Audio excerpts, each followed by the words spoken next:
学生気分のふぬけなどいかん。お前はクビだ。冷たく言い放たれ、僕は呆然と立ち尽くした。今日は入社式。その日に大遅刻をやらかした僕に叱責があることは覚悟していた。でも、まさか一日も働いていないうちにクビを宣告されるなんて。でも、これには理由が。遅刻が悪いことは僕だってわかっている。社会人としての自覚が欠けていると言われても仕方のないことだ。だからといってクビを簡単に受け入れられるわけもない。僕は必死に遅刻した理由を言い出そうとしたけれど、クビを宣言した課長は全く聞く耳を持たなかった。言い訳か。見苦しいな。そう言い捨てて仕事に戻っていく。取り残された僕がどうしていいかわからず途方に暮れていると、誰かがこちらに向かって走ってくるのが見えた。なんだろうと、ぼんやりそれを眺めていると、その人は僕の顔を見てこう言ったのだ。君、社長がお呼びだ。すぐに来てくれ。え？何が何だかわからないまま、僕はその人に社長室へと連れて行かれてしまう。そこで何が待っているかも知らずに。僕は今中俊。この春に大学を卒業し、晴れて社会人1年目を迎えた22歳だ。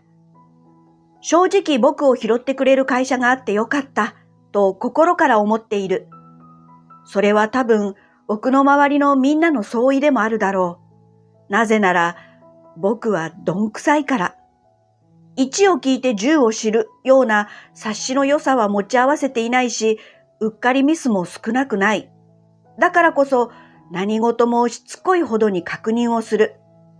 石橋を叩いても渡らない男なんて友達に笑われたこともある。もっともそこに悪意は全くないのだけれど。だって友達はみんなそんなどんくさい僕をいつもフォローしてくれていたんだから。失敗しないようにと慎重にノロノロと進む僕を友達は誰も見捨てなかったし、置いてけぼりにしなかった。手を差し伸べて助けてくれたんだ。どうしてそんな風に僕のために動いてくれるのか不思議だったけれど、友達はこう言って笑ってくれた。なんかさ、俊って放っておけないんだよな。お前が頑張るやつだから応援したくなるんだよ。そんな良き友たちに恵まれ、僕は楽しい大学生活を送り、無事に就職することもできた。けれど、僕ももう社会人。いつまでも友達に甘えているわけにはいかない。自立をしなくては、と決意を新たにしたものの、そう簡単に僕のどんくささが解消されるわけもなく。入社前の内定者研修では、同じ内定者の同期や指導役として参加していた先輩方に何かと手助けをしてもらった。仕事はチーム戦だ。助け合うのは当然だぞ。そう先輩は言ってくれたけれど、それを良しと思わない人物もいる。例えば、古田課長がそうだ。古田課長は自分が優秀だと公言してはばからない人だ。短い内定者研修の間でも、そういう類の発言を何度も聞いた。そう発言するだけのことはあって、古田課長は仕事のできる人ではある。その実力は誰もが評価するところだという。ただ、上から目線の言動には周囲もうんざりしているらしい。古田課長が仕事に求めるレベルは高い。ミスなくスピーディーに相手の要求に 120% 応えるのが当たり前だと。そのレベルを大きく下回るようなことがあれば見下すようにこう言った。どうしてこんなこともできないんだ。経験が浅い部下でも容赦はしない。だからきっと僕のどんくささは古田課長の目に留まってしまったのだろう。もちろん悪い意味で。明らかに僕への当たりはきついことは僕だけじゃなく周囲も感じていた。だから先輩たちが古田課長についていろいろと僕に教えてくれたのだ。あんまり気にするなよ。古田課長はああいう人だから。大丈夫だ。俺たちがフォローしてやるから。こんな風に古田課長に目をつけられてしまった僕をみんなが心配してくれた。それでも入社したら直属の上司になるであろう古田課長に嫌われてしまったことは僕の心を重たいものにしていた。うまくやっていけるのかな。入社前から僕は不安でいっぱいだった。そして迎えた入社式の朝。自分がどんくさい自覚のある僕はかなり早めに家を出た。大事な社会人の初日、遅刻なんてシャレにならない。駅に着くと時刻は通勤ラッシュの真っ只中。ホームに入ってきた電車もうんざりするような混雑ぶりだった。一、二台やり過ごそうかとも考えた。幸い入社式の予定時刻にはまだだいぶ余裕がある。いやいや、何台見送ったところで満員状態がさほど変わるとも思えない。僕は仕方なく電車に乗ることにした。車内はまさにすし詰め状態。ほとんど身動きも取れない中、僕は目の前にいる女性に目を留めた。別に好みだったとか美人だったとかそういうわけじゃない。その女性は妊婦さんだった。大きなお腹をかばうようにして立っている。少し顔色が悪いような気がして、僕は思わず、大丈夫ですかと声をかけた。女性は、はい、と答えたが、その声が弱々しくて僕は心配になってしまった。もしかしたらお腹が圧迫されて苦しいのかもしれない。どうにか女性を楽にしてあげられないかと考えていると、電車が駅に到着した。僕の後ろのドアが開くと同時に人がわーっと一斉にドアに押し寄せる。満員電車に乗り慣れている人なら流れに任せて乗り降りできるのだろうけれど、あいにく僕は社会人1年生。しかも今日が出社初日の満員電車超初心者だ。この流れにうまく乗れず人に押されてよろけそうになる。僕の目の前にいた妊婦さんも同じようで、周囲に押し出されるように僕の方へと倒れ込んできた。慌てて抱き留めるも、女性の顔は真っ青で今にも倒れそうだった。そのまま女性をかばうようにしてホームに降りたが、女性は具合が悪そうに座り込んでしまう。僕は必死で、大丈夫ですかと女性に声をかけるとともに、周囲の人に向かってこう叫んだ。どなたか駅員さんを呼んでください。ほどなくして駅員さんがやってきて、すぐに救急車が呼ばれた。僕はそのまま女性に付き添って救急車に一緒に乗り込むこととなった。家族でもないのに？そうなんだけど、女性が僕の手をしっかり握って離してくれなかったんだ。多分すごく不安だったんだと思う。もちろん僕もそんな状態の女性の手を振りほどくなんてことができるはずない。何ができるわけでもなかったけれど、僕はただ女性を励まし続けた。そして病院で診察後、特に異常はないとの先生の言葉に、女性はようやくほっと肩の力を抜いた。よかったですね。そう僕が言うと、すっかり落ち着きを取り戻した女性は、深々と頭を下げる。ありがとうございました。本当に何とお礼を申し上げていいか。診察室から病院の玄関まで僕と女性は世間話をしながらゆっくりと歩いた。女性に負担をかけないように。玄関で別れる前に女性はまた頭を下げる。ごめんなさいね。朝のお忙しい時間にお引き止めしてしまって。いえ、大丈夫ですよ。と言いかけて、僕は今日がとても大事な日であることを思い出した。正直に言おう。今、この瞬間まですっかり忘れていたのだ。今日が入社式だということを。黙り込んだ僕を不思議そうに見て、女性は、どうかしましたと問いかけてくる。僕は苦笑いをこぼしながらこう告げた。実は今日入社式でして。いや、僕もすっかり忘れてたんですけど。大変！私はもう大丈夫なので、すぐに会社へ向かってください。女性は慌ててそう言って、玄関前に止まっていたタクシーに僕を押し込んだ。いや、でも、私のことはいいから、さあ、早く。戸惑う僕にそう言うと、女性は走り出したタクシーに手を振るのだった。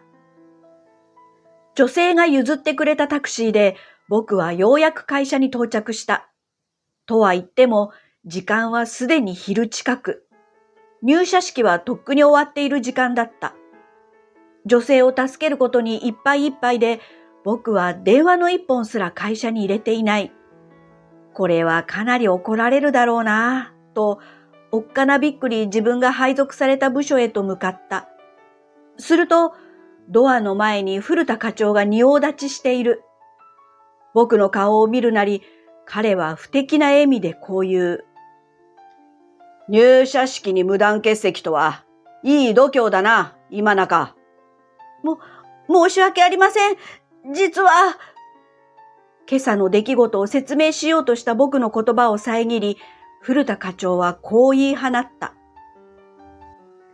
学生気分のふぬけなどいらん。お前はクビだ。と。そんな。あまりのことに僕は呆然とするしかない。それでもまだ一日も働いていないままクビになるわけにはいかない。だから必死に事情を説明しようと口を開くも、言い訳か、見苦しいな。と古田課長はにべもない。そのまま僕を置き去りにしてドアを開け部署へと戻っていく。慌ててその後を追おうとしたけれど、僕の目の前でドアは乱暴に閉まった。どうしたらいいかわからず、ドアの前で途方に暮れていると、こちらに向かって走ってくる人が目に入った。その人は僕のところまで来ると僕の名前を呼ぶ。君、今中俊君だね。はい、そうですけど。戸惑いながらそう答えると、社長がお呼びだ。すぐに来てくれ。と言って、その人は僕を連れて行こうとした。何が起きているのかわからないまま、僕は社長室まで連れて行かれるのだった。社長、今中君を連れて参りました。その人は僕を伴って社長室の中に入っていく。するとそこにはニコニコと笑顔を浮かべている社長と、さっき病院で別れた妊婦さんがいた。いやー、今中君。娘を助けてくれて本当にありがとう。そう。実は満員電車で僕が助けた女性は偶然にも社長の娘さんだったのだ。娘は亡き妻の忘れがたみでね。私にとっては宝物なんだ。そういった社長はすごく優しい父親の顔をしていた。娘のかなさんによれば、結婚して家を出た今も週に一度は食事を共にするのが約束で、それはたまには家事から解放してあげたいという親心なのだとか。さらに妊娠が分かってからは過保護に拍車がかかっているのだそうだ。そんな溺愛してやまない娘の恩人ということで、社長はどうしても僕にお礼がしたいのだという。当たり前のことをしただけですから。僕はそれを誇示するのだけれど、社長はそれでは自分の気が済まないからと納得してくれない。あんまり困らせるものじゃないわ、お父様。それに、今中さんはまだ仕事中なんじゃないかしら。そう、かなさんが助け舟を出してくれたのだが、その時、僕ははっと思った。そして、社長にお願いしてみることにしたのだ。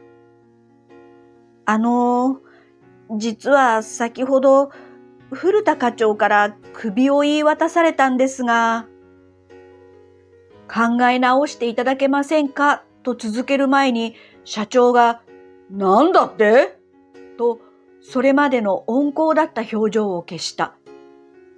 どういうことか、説明してくれ。そう促され、僕は古田課長とのやりとりを社長に伝えることに。すると、事のあらましを知った社長は秘書にこう告げる。今すぐ古田君をここへ呼んでくれ。それから僕に向き直り、優しく話してくれた。安心してくれ。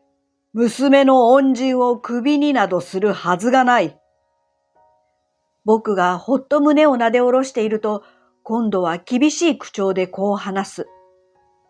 そもそも、古田君にそんな権限はないしな。かなさんも社長の言葉に同調し、眉をしかめている。理由も聞かず、一方的にクビだなんてひどいわ。途方に暮れていた僕にとって、二人の言葉はとても心強く思えたのだった。社長室に入ってきた古田課長は、僕がそこにいるのを見とがめ、不機嫌そうにこう言う。なぜお前がここにいる？どう答えようかと僕が逡巡していると、代わりに社長が返してくれた。私が今中君をここに呼んだんだ。怪げそうな顔をする古田課長に、社長は今朝の出来事を端的に説明してくれた。その上で、理由も一切聞かず勝手な判断を下したことを咎めた。しかし、古田課長はそんな社長に対して反論する。それでも、連絡の一つもよこさなかったのは、今中が仕事や会社を軽く見ている証拠です。そんな人間は周囲の足を引っ張るだけですよ。それを聞いて、社長は一つため息をつき、静かな口調で古田課長に語りかけた。確かに連絡をしなかったのは今中君の落ち度だろう。ほうれん草は仕事の基本だからね。そこは古田君の言う通りだ。社長が自分の言い分を認めたと思い、古田課長は言葉を続けようとする。ですから、僕の首を切る正当性を主張しようとしたのだが、それは社長の言葉によって遮られた。それでもだ。問答無用にクビにするほどのことかね。何より、古田君、君に社員の首を切る権限があるのかな？そう言われて、古田課長はぐっと唇を噛みしめる。それにね、我が社はたった一度の失敗すら許さないほど度量の狭い会社じゃないよ。社長の言葉に古田課長はうつむいたままで話し出す。私は一度の失敗も自分に許さずこれまでやってきました。だから今中のような奴が心底嫌いなんですよ。顔を上げて僕をきっと睨み、そこから古田課長は席を切ったようにこう語ったのだ。古田課長は元から秀才だったわけではなく、人より劣っていると自覚していたからこそ、人一倍努力をしてきたのだという。その結果、自他共に認める優秀な人材になれたのだと。だから、努力もせずに周囲からちやほやされる人間が嫌いなのだと言った。古田課長の大学時代に、いつも周囲からフォローされ、それに甘えている同級生がいたらしい。彼の目には、周囲の協力で成果を上げていくその同級生が、卑怯でずるい人間に映っていた。自分は何の努力もしていないのに、と。その同級生が大嫌いだった古田課長は、僕にその姿が重なって見えたのだという。確かに、学生時代も内定者研修の時も僕は周囲に助けられてきました。そんな僕の言葉に古田課長はそれ見たことかという顔を向ける。しかし社長は違った。助けてもらうことはそんなに悪いことかな？え？僕も古田課長も社長の顔を見た。我が社の社是を知っているね。社長に問いかけられ、僕は答える。はい、ユーザーに寄り添うです。そう。健康食品メーカーである我が社は、身体に不調のある人に寄り添い、助けるのが仕事だ。違うかな？すると今度は、いえ、その通りです。と、古田課長が答えた。どんなに強い人間でも病気になることはある。どんなに弱い人間でも誰かに寄り添い励ますことはできる。社長の穏やかな声が静まり返った部屋に響く。できないことを補い合い、困っている人がいたら手を差し伸べる。それが私が求める我が社のあるべき姿なんだよ。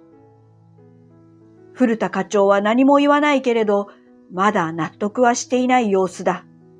古田くんは努力をして実力を身につけた。それは立派なことだと思うよ。でも人間は一人一人違う。誰もが古田くんのようにできるとは限らない。古田課長が何かを言おうとしたが、それを遮って社長は続ける。古田くんの同級生や今中くんが努力をしていないと決めつけるのは、君自身が自分基準でしか物事を見ていないからだ。社長は最後ににっこりと笑ってこう言った。それにね、何の努力もしていない人間に喜んで手を貸す人などいないんじゃないかな。頑張る姿を見ているからこそ助けたくなるもんなんだよ。入社式の大失態を許された僕は、この会社で今日も元気に働いている。残念ながら、どんくさいのは相変わらずで、同僚や先輩たちにフォローされながら頑張っている。そんな僕に、古田課長の当たりは変わらずに強い。それでも最近は、ほんの少しだけ僕の頑張りを認めてくれるようになった気がする。ただ強く当たるだけじゃなく、必ずアドバイスをくれるようになったからだ。古田課長もなんだかんだ言って今中にほだされてるよな。なんて先輩たちがニヤニヤしていることを僕も古田課長も知らない。